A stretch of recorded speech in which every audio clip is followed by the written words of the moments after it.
E hoje a gente vai falar do cliente. Por que eu sugeri esse tema aqui hoje? Porque eu olhei essa pesquisa aqui outro dia, essa pesquisa foi feita pelo Sebrae e ela aponta quais são os grandes erros e acertos para ficar no mercado. E eu achei muito interessante que aqui em primeiro lugar, nós temos a falta de cliente, com 29% como problema das empresas. É um número muito grande, porque o empreendedor, quando ele faz o plano de negócio, ele começa a prospectar qual é o perfil desse cliente, do público-alvo dele, o que ele espera de market share desse cliente, qual o volume de compra, enfim. Mas isso não é o suficiente. Quando ele começa com o negócio dele, ele começa a ver que esse cliente não é assim tão simples. E aí, eu queria dizer o seguinte, eu sei que aqui alguns são empreendedores, outros podem ser gestores, eu não conheço bem, mas eu tenho certeza que todos vocês ou já foram ou são e vão ser clientes. É uma coisa muito interessante, a gente, desde o primeiro dia que nasce, a gente já é cliente. É cliente lá daquela maternidade, daquela parteira, mas nós somos cliente. Até o último dia de vida. Quando a gente está ali no velório, nós também somos cliente da funerária. Então, nós somos clientes a vida inteira. E é muito interessante porque no Brasil, ser cliente não é fácil. Quando você olha uma cidade como São Paulo, nós somos uma das cidades mais caras do mundo. Nós somos um cliente muito maltratado e pagamos caro por isso. Quem aqui já não teve problema, quer seja no cinema, no restaurante, no posto de gasolina, no cabeleireiro, no hotel, no supermercado? Eu acho que se a gente começasse a levantar aqui histórias de falta de respeito ao consumidor, de falta de respeito ao cliente, a gente ia ficar bem uma semana aqui contando histórias muito interessantes. Mas também tem um outro fenômeno. Nós, quando somos cliente, então nós estamos do lado de cá do balcão, a gente sabe direitinho o que o cliente quer. Nós queremos respeito, queremos atenção, queremos interesse, eficiência, cortesia e o tal do encantamento tão desejado por todos os empresários. Mas bastou a gente mudar do lado de balcão, quando a gente vestiu o crachá, colocou o uniforme, parece que a gente esquece disso. Será que a gente é bipolar? Será que quando a gente está com o cliente, a gente entende o cliente? Quando a gente virou para o balcão, a gente já começa a se justificar, a achar que o cliente é chato, é ou não é? E eu estou há muitos anos no mercado e qualquer empresa que eu vou, eu vejo assim um desprezo pelo cliente quando eu estou falando como entidade, como corporação. Mas a hora que eu falo como cliente, o meu nível de exigência é outro. Eu acho que começa aí a nossa primeira reflexão, né? E aí eu trago essa questão que, aliás, é o título da nossa palestra. Atendimento é artigo de luxo ou é gênero de primeira necessidade? Quando eu sou cliente, para mim é artigo de luxo. É tão difícil eu ter um bom atendimento que eu fico encantada quando eu tenho um. Eu acho que alguma coisa estranha aconteceu e até eu conto para todo mundo. Para mim aquilo é um luxo ser bem atendido. Agora, quando eu sou empresário, é um gênero de primeira necessidade. Vocês viram lá a pesquisa que 29% dos negócios sofrem pela falta do cliente. É ou não é? Outra coisa, quando eu estou vendendo produtos e serviços, eu estou vendendo produtos ou estou vendendo valores? Essa é uma outra questão. Vamos dizer que no final de semana você vai fazer um churrasco lá na tua casa. E aí você está pensando em convidar a tua família, teus amigos, e você vai a um supermercado, um açougue, comprar lá uma picanha. Para o cara que está vendendo a carne, ele está vendendo apenas um pedaço de carne. Para você que está comprando a carne, você está comprando o churrasco da família. Você já está pensando se você quer bem passada, mal passada, o que você vai servir junto com o churrasco. E essa diferença faz toda a diferença. Eu vou contar uma historinha breve. Outro dia, uma amiga, ela ficou noiva e a mãe contratou um buffet. Mas a mãe queria fazer alguma coisa especial para a filha, então ela queria fazer uma torta de morango que a filha gostava desde que era pequenininha. Então a mãe foi pessoalmente ao supermercado e comprou morangos para fazer a tal da torta da filha e encantar a filha, fazer um carinho num dia tão especial. Só que a mãe comprou outras coisas lá no supermercado e voltou para casa. Foi pegar os morangos e os morangos estavam, coitados, perdidos dentro do pacote, com um vidro de palmito em cima, mais o azeite, enfim, o morango virou quase que suco de morango. E ela ficou muito chateada, porque essa era a surpresa que ela ia fazer para a filha. E à noite, no discurso que ela fez para a filha, o que a mulher fez? Contou os casos dos morangos, dizendo que ela ia fazer uma torta muito especial, mas que, infelizmente, aquele supermercado tinha acabado com a surpresa dela e que ela nunca mais iria no supermercado. Olha a diferença da história do morango para as duas pessoas. O empacotador estava vendendo só morango, mas a dona Maria lá, ela foi comprar a homenagem que ela ia fazer para a filha no dia do noivado. Então, nós não vendemos só produtos e serviços, nós vendemos valores. Só que a gente esquece disso ou mal conhece quais são os valores do nosso cliente. E aí, quando eu estou trabalhando com atendimento, eu gosto de fazer essas 3 perguntas aí para os empresários, né? Pergunta simples: você está satisfeito com o atendimento que o teu pessoal oferece ao seu cliente? É difícil você obter um sim. Segundo, você acha que atendimento pode ser um diferencial no teu negócio, seja o negócio que for? Ele acha que sim. Terceiro, a sua equipe está capacitada para encantar o seu cliente? Geralmente também é não. E talvez por conta dessas questões é que nós temos o cliente tão infiel à nossa marca. Só que aí o empresário, ele geralmente diz: pois é, mas eu tenho um problema, meu time não é bom, meu time não sabe encantar o cliente, eu preciso trocar gente, eu preciso treinar gente. Só que não adianta, isso não é o suficiente. Isso é importante, mas não é o suficiente.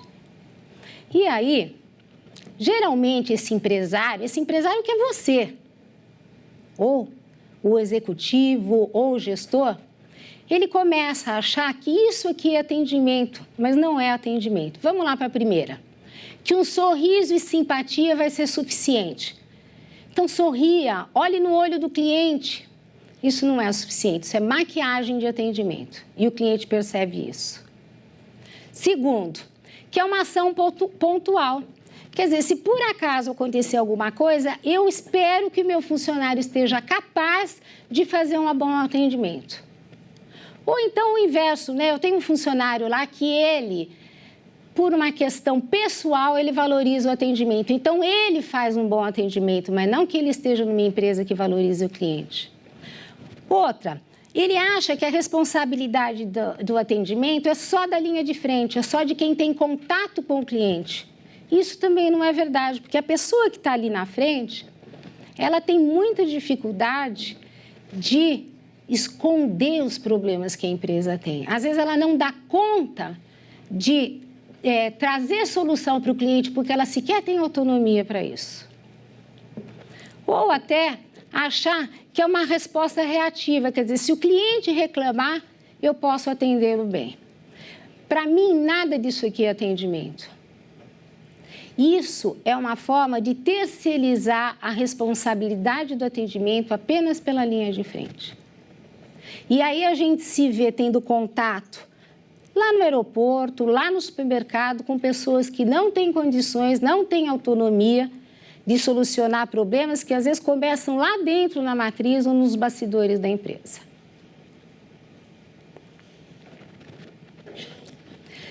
Eu vejo o atendimento dessa forma aqui. Nós temos um pedaço, sim, que é relacional, que é todo o contato que eu tenho com o cliente, mas tem um lado que eu chamo do atendimento mudo, que é aquilo que não aparece diretamente para o cliente, mas que ele pesa muito no atendimento. Vou dar um exemplo. Vamos dizer que você agora, no final de semana, você vai assistir um filme muito interessante. Só que você chegou no cinema, o filme é interrompido 2, 3 vezes lá. Isso é atendimento. Você chegou no cinema e o ar-condicionado está quebrado. Você está assistindo ao filme, mas você está sentindo um incômodo. Isso é atendimento mudo. Então, atendimento mudo é tudo que aparece, que não aparece para o cliente, que é os bastidores da empresa. E o atendimento relacional é todo o contato que eu faço com o cliente. É todo o contato que eu faço com o cliente. Então, na verdade, o atendimento percebido pelo cliente, ele é a somatória do atendimento mudo com o atendimento relacional. Mas nós temos uma distorção muito grande, achando que atendimento é só esse pedaço aqui. Por isso que treinamento não funciona. Porque eu quero apenas mexer no comportamento do meu funcionário junto ao meu cliente. E não na lição de casa que eu tenho que corrigir dentro da minha empresa para dar suporte para que ele faça um bom atendimento. Ok?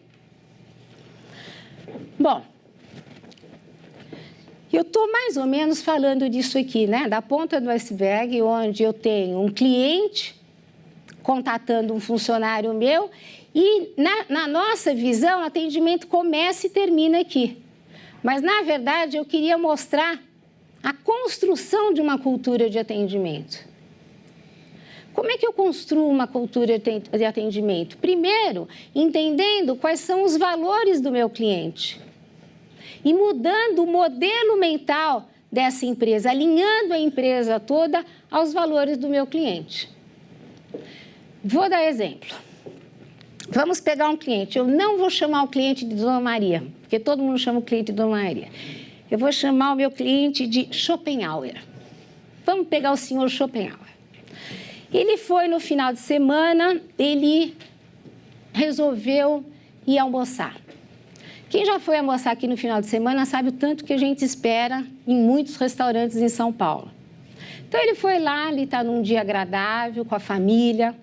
Ele chega, o restaurante fala para ele que ele tem 40 minutos de espera, mas ele não se incomoda muito, porque ele está com a família, está gostoso.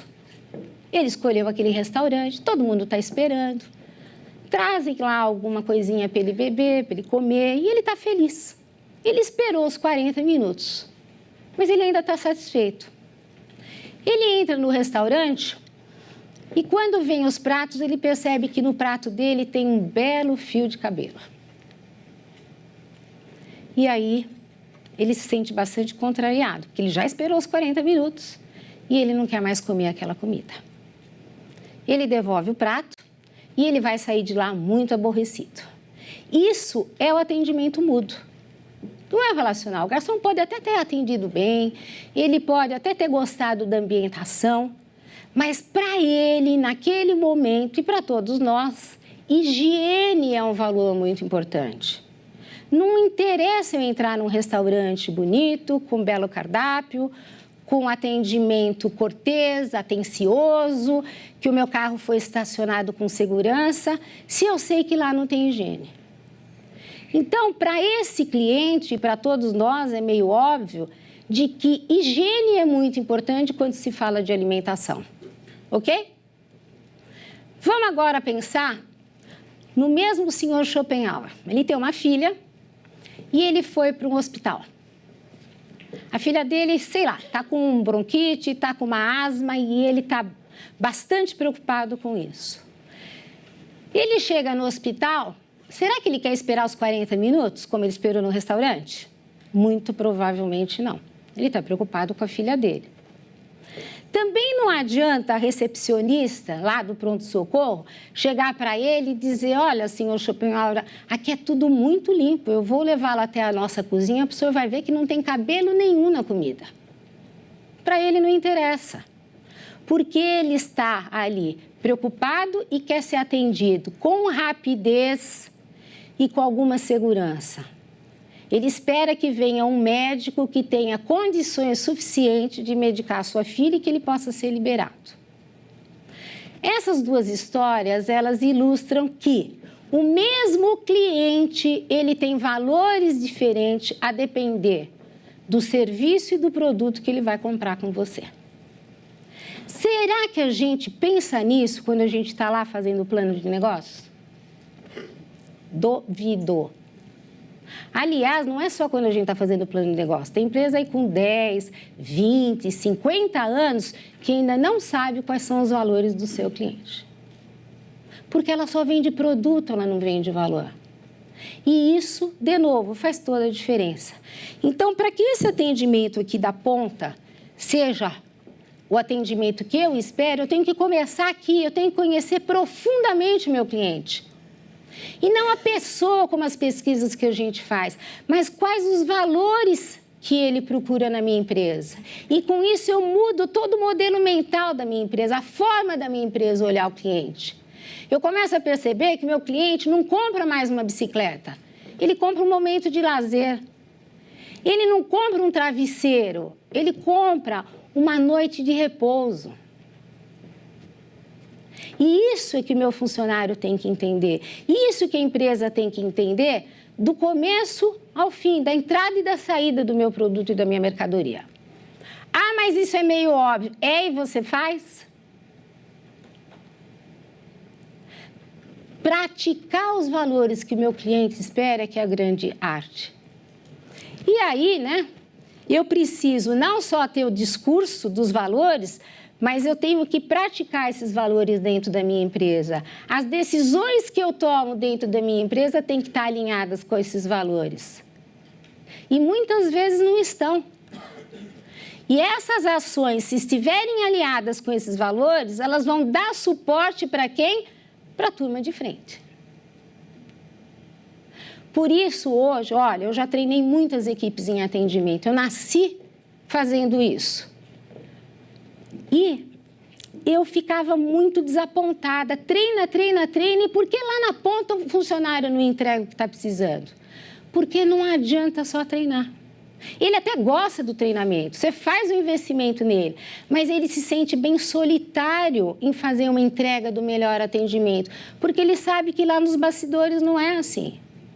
Ele sabe que a empresa tem o discurso do bom atendimento, mas ela não toma decisões alinhadas ao bom atendimento. Haja visto que a gente vê nos aeroportos, né, gente? Aqueles atendentes fazendo check-in e atendendo a gente que nós vamos ali e nós sabemos que o problema está da porta para dentro, não ali no check-out, no check-in.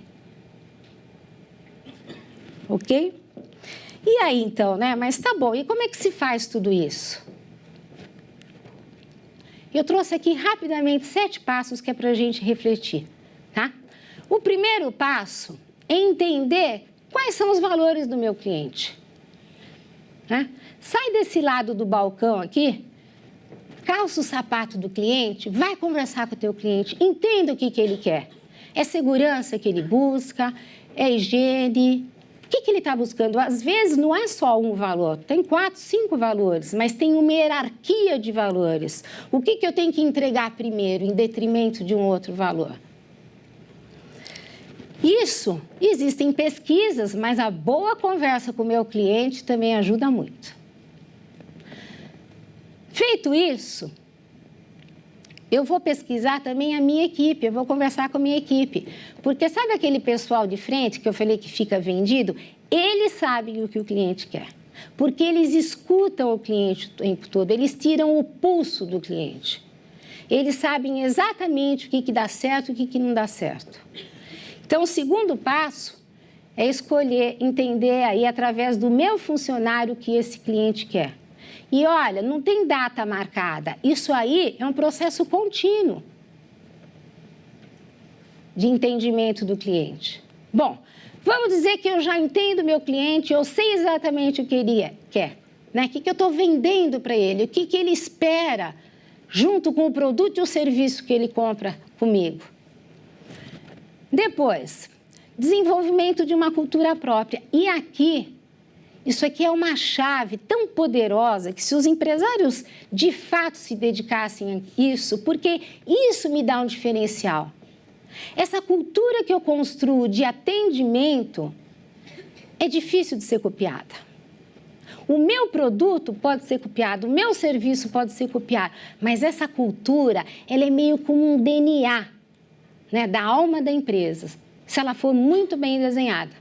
Aliás, eu tenho certeza que se a gente pudesse aqui trocar um pouco sobre um bom atendimento que você teve, eu tenho certeza que na mente de cada um aparece uma marca. Eu tenho as minhas, que eu admiro e que tem uma cultura de atendimento que a gente vê que não é só a pessoa que está te atendendo, a empresa toda está orientada para o cliente.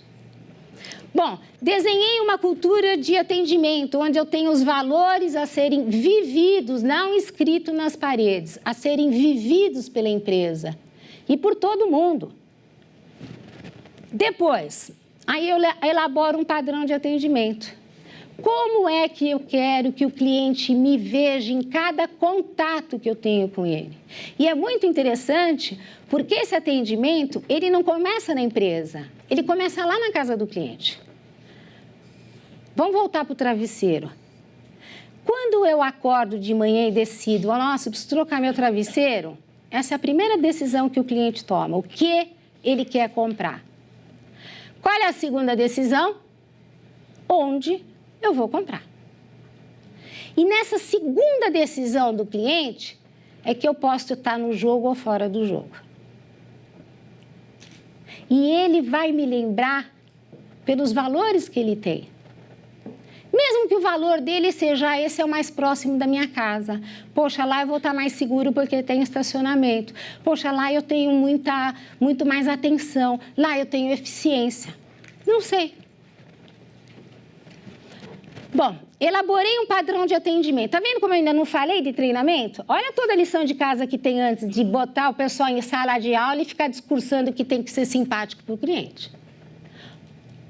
E que nós não fazemos. E eu falo com segurança que nós não fazemos, porque eu também sou brasileira. E sei o quanto eu sou mal atendida em muitos lugares.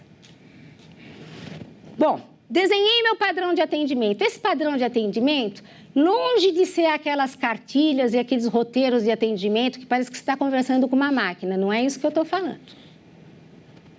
O script, né? O tal do script, que eu tenho vontade de morrer com aqueles scripts. Bom, depois, eu gosto desses comitês. A minha empresa é muito pequena, não faz mal você o comitê executivo. Tem um comitê de funcionário e comitê de cliente. Dá voz para essas pessoas dentro da sua empresa. Quando que o cliente está na pauta das tuas reuniões? Gente, é de morrer. Muitas empresas fazem muitas reuniões, mas você vai olhar a pauta, não tem cliente. É muito interessante, a gente fala de resultado, a gente fala de produto, a gente fala do time, a gente fala de logística, de distribuição, do café, do restaurante, mas não fala do cliente. Então, constituir esses comitês é dar voz a essas pessoas, né? E aí eu falo, comitê dos executivos, do pessoal que trabalha nos bastidores, comitê de funcionário, que o funcionário sabe o que está acontecendo lá na ponta, e comitê de cliente. Outro dia eu fiz um treinamento numa empresa e tinha cliente no treinamento. O cliente ficou tão emocionado, ele falou, eu nunca fui convidado para um treinamento de funcionário, mas ele fazia parte do comitê de cliente. Isso é uma empresa que demonstra de verdade que o cliente é importante. E não fica gastando tufos de dinheiro em propaganda, em mídia, para dizer que o cliente é importante. E aí você chegar lá e é uma mentirinha. Você não é importante. E penúltimo, aí sim o treinamento. Porque eu tenho moral para treinar o meu time. A minha empresa, de fato, é uma empresa orientada para o cliente. Eu tenho no que treinar. Eu não vou entrar em sala de aula e dizer apenas para ele ser simpático com o cliente, para encantar. Antes de encantar o cliente, nós temos que ter cuidado de não frustrá-lo. Primeiro faz o básico, primeiro não frustra, para depois encantar. E, por último, monitorar tudo isso, porque o grande barato de fazer atendimento ao cliente é que isso aqui não acaba nunca. A gente chega num estágio, depois você pode melhorar, e com isso, vocês devem estar pensando, mas é muito trabalho. Sim, mas a concorrência vai se distanciando. Vai se distanciando de você e ela não sabe o que está acontecendo lá dentro da tua empresa. Alguma coisa está acontecendo. Por que que esse cliente te prefere? Porque você, de fato, é uma empresa orientada para o cliente.